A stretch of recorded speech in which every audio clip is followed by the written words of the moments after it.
I'm Logan. I'm 19 years old and just started studying medicine in New York City. Originally from Texas, my parents live in Dallas where my dad works as a surgeon at a university hospital, and my mom takes care of our home. After finishing high school, I moved to New York 4 months ago to live on my own. I worked hard and got into medical school in July, inspired by my dad. But I haven't been able to enjoy typical college life. I wanted to make friends, join clubs, and have fun, but money has been tight. My parents pay my tuition, but I have to handle all my other expenses. Apart from classes, I've taken on jobs like tutoring, event staffing, and working at a bar. Even with these jobs, it's been hard to make ends meet each month with rent and living costs. I often switch between jobs to fit my schedule and work mostly on weekends. It's been tough both mentally and physically. I get tired in class, and when I come home late, I struggle to find the energy to study. I'm worried I might have to repeat the year because I'm falling behind in my classes. If things keep going like this, I won't be able to focus on my studies, which are supposed to be my main priority. I felt anxious and desperate, so I called my mom to ask for some financial help, even if it was just a little. My dad is rarely home because of his busy job, so my mom handles the finances. Even though my dad earns a good income, my mom said they didn't have extra money and that paying for my tuition was already hard, so they couldn't send me any more money. With that answer, I felt stuck. Most of my friends who live on their own get financial help from their parents, and I envied them. But I decided to keep working hard at my jobs. When midterm exams came, I hadn't studied enough, and as expected, I had to take retests. I managed to finish the retests at the beginning of August and then started my summer vacation. I plan to work as many jobs as I can during the long break to earn as much money as possible. After the summer break, I plan to focus more on my studies, so I'm going to reduce my work shifts. This means I need to save even more money, so I'll cut back on my living expenses. For meals, I'll save by eating instant noodles, bread, and discounted pre-packaged meals. Whenever I need to go somewhere, I'll use my bike to avoid transportation costs. I grew up in a well-off family, so I never had to worry about money before. I never expected to live in such poverty after moving. It was a very busy time, but I kept in touch with a college friend through text messages. Seeing their fun photos made me sad, realizing how different life could be for students at the same university. My friends often invited me out, but I had to decline because I didn't have the money or time. "I'll drive, let's go somewhere that doesn't cost anything," one of my classmates messaged me. "Nah, I'm working every day plus." "I'm heading back home for the holiday season, so I won't be around," I replied.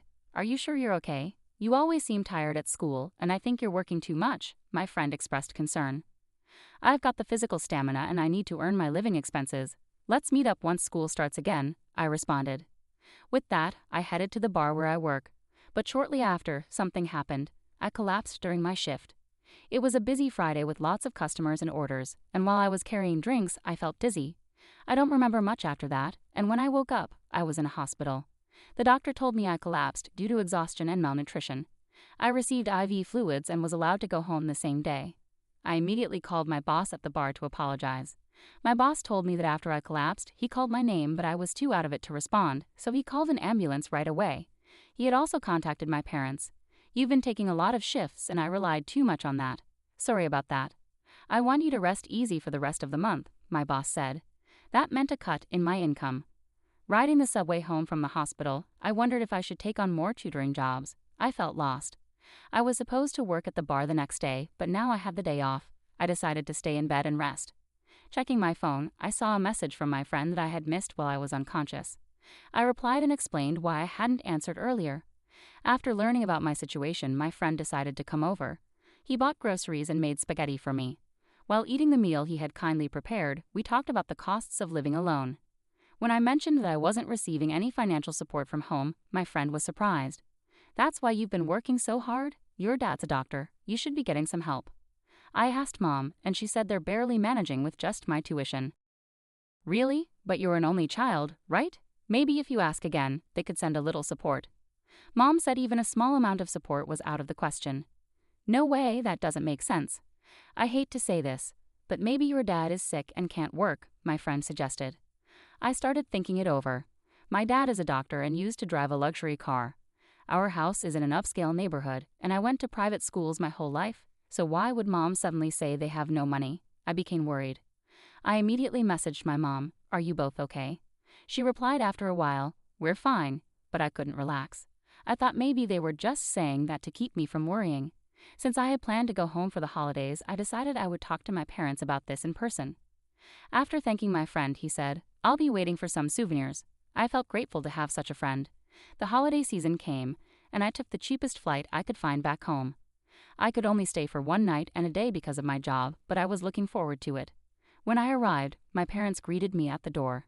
My dad seemed surprised when he saw me. "You've lost a lot of weight, really," he remarked. I hadn't noticed myself, but apparently I looked quite different. My mom was also taken aback and fell silent. For lunch, my mom had prepared salad, soup, and chicken wings. For the first time in a long while, the three of us sat down to eat together. As soon as we sat down, my dad looked worried and asked, "You look thinner. Are you eating properly?" I told him the truth. "Not really. It's been a while since I had such a luxurious meal." "What do you usually eat?" my dad inquired. "Instant noodles, bread, and sometimes discounted pre-packed meals." "What about the cafeteria food?" he asked. "The cafeteria is too expensive for me." "Is it that expensive?" he questioned. "It's about $5 or so," I replied. Hearing that, my dad looked puzzled. "Is the money I've been sending enough for you?" I was confused and responded, "Huh? I haven't been getting any money." My dad was shocked. "What do you mean? So you haven't received any money for the past 4 months?" "I haven't received any. Have you really been sending money?" "I had asked your mom to transfer $2,000 every month into your account."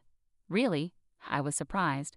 "Mom told me that your finances were tight and that she couldn't afford to send any money." Dad looked confused. "We have enough money. What's happening?" Dad immediately asked Mom, "Paisley, have you been sending money to Logan like you're supposed to?" Mom looked down without saying anything. I started to worry. Maybe Dad got sick and couldn't work, so that's why I wasn't getting any money. "No, I've been working as usual," Dad said. "That's good to hear," I said, feeling a bit better. "But then why didn't I get any money?" I was so confused. "Paisley, what's going on?" Dad asked again. Mom still stayed silent and wouldn't look at us. "Please, don't stay quiet. Can you explain?" Dad asked again. Finally, Mom said softly, "I haven't sent any money." "What?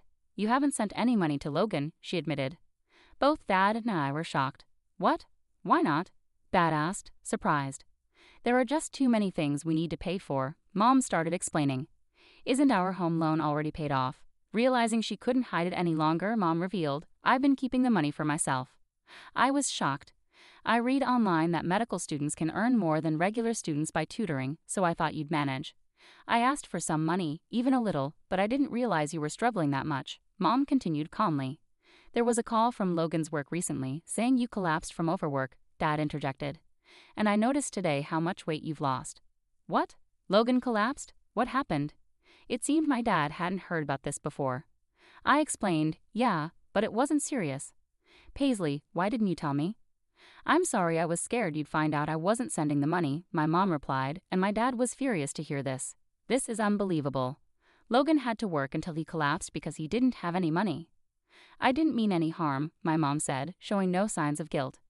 "What have you been using all the money for?" my dad asked my mom directly. After a short pause, she spoke up. "Actually, I've accumulated some debts." "What?" It was shocking to hear that from her, who always seemed to manage our household finances so well, even tending to the garden flowers. "The money went towards paying off my debts." "Debts? How much do you owe?" my dad asked, looking incredulous. Mom, still avoiding eye contact, said softly, "About $100,000. $100,000? I couldn't believe it. My dad sighed heavily. "How did you accumulate so much debt?" "I got involved in gambling," she admitted. "I ended up with gambling debts without your knowledge." "Why would you even start something like that?" my dad asked, clearly dismayed, holding his head in his hands. "About 2 years ago, I started gambling just to pass the time. I won some money, and it felt good initially. I only used small amounts, but going to the casino became a habit, and I started betting more and more. I couldn't stop, and that's how it all added up to that amount." I had never gambled, so I couldn't understand why she couldn't stop. "Yes, I kept trying to win back what I lost, but I ended up losing more than winning. I even used some of our savings." "So you've spent more than just the debt amount?" my dad exclaimed at my mom. "How much of our savings did you use?" "About $30,000. I stopped taking more because I was afraid you'd find out." She looked like she was on the verge of tears. "If you had talked to me about it sooner, maybe we could have handled it better. With that amount, you could have worked part-time and paid it back bit by bit, right?" my dad suggested. When he said this, she yelled back, "I absolutely refuse to work part-time." "Face reality. You're the one who got into this debt," he said, visibly angry. "I've been a stay-at-home mom for so long. I can't start working now. That's why I turned to payday lenders. Her selfish reasoning shocked me. Then the interest started piling up, and the debt kept growing. I got involved with multiple lenders, and now I can't keep up with any payments. It's overwhelming, my dad sighed heavily. Are you still gambling, even in this situation? He asked. Yes, I don't see any other way. That's why I hoped you would pay off the debt for me, she said desperately. Really? My mom stood up, her face lighting up with hope. I knew you would help me. He seemed moved, but things didn't turn out as she had hoped. But this is your severance. Let's get a divorce. What? Divorce? I was shocked. I will never agree to a divorce. Her expression shifted from joy to fear, as if she had fallen from heaven to hell in an instant. You kept gambling even when Logan was struggling, right? You kept borrowing money, putting the family in jeopardy. That's true, but I can't stay in a family where my wife puts gambling before her own son. No way. She finally burst into tears. I promise I'll never gamble again. Please forgive me, she begged. But he remained firm. Your gambling seems like an addiction. You need to see a psychiatrist and get long-term treatment. It's common for people to struggle with relapses during treatment. I'm not addicted. I can stop anytime. No, if this continues, we could all end up with nothing.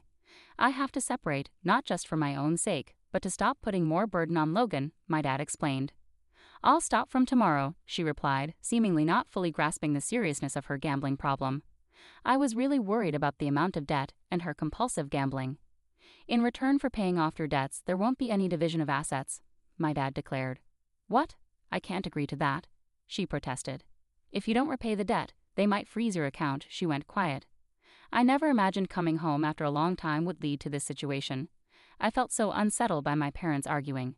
No, Dad, can't we hold off on talking about divorce? Maybe take some time to calm down and think things through, I suggested. I'm sorry, Logan, but that's not possible, he said calmly. I thought Dad might have rushed into talking about divorce out of frustration, but it seems like that's not what happened. After a tense lunch, I retreated to my room. I lay down on the bed, but I could still hear my parents arguing faintly. It wasn't a full-blown argument. Mom was shouting loudly, and Dad was responding firmly. Feeling overwhelmed by college and home, I eventually fell asleep out of sheer frustration. The next morning, Mom looked worn out, likely from crying all night. I had planned to stay home a bit longer, but the heavy atmosphere pushed me to leave early. Dad drove me to the airport. It turned out Mom didn't agree to the divorce during their argument yesterday. Logan, I'm sorry for causing so much trouble, she apologized to me. No, Mom, it's not your fault. Dad, thanks for supporting me through medical school. I'll start transferring allowance directly to your account from now on, so don't worry. Yeah, thanks, Dad. It really means a lot. I understand things are tough, but take care. I flew back to New York. The rest of the summer vacation flew by with work, but I couldn't stop worrying about my parents. A few months later, I learned that my mom finally agreed to the divorce. My dad's determination wore down her resistance. As they agreed, Dad took on her debts, and they didn't divide their assets in the divorce. I have mixed feelings about my parents splitting up, but it's not all bad. With the allowance Dad gives me, I've been able to reduce my workload and focus more on my studies. I've even had time to hang out with friends. My mom's side of the family told me that despite the divorce caused by her gambling, she returned to the slot machines every day and quickly accumulated more debt. Her family couldn't bail her out, so she reluctantly started working part-time. She's currently in therapy to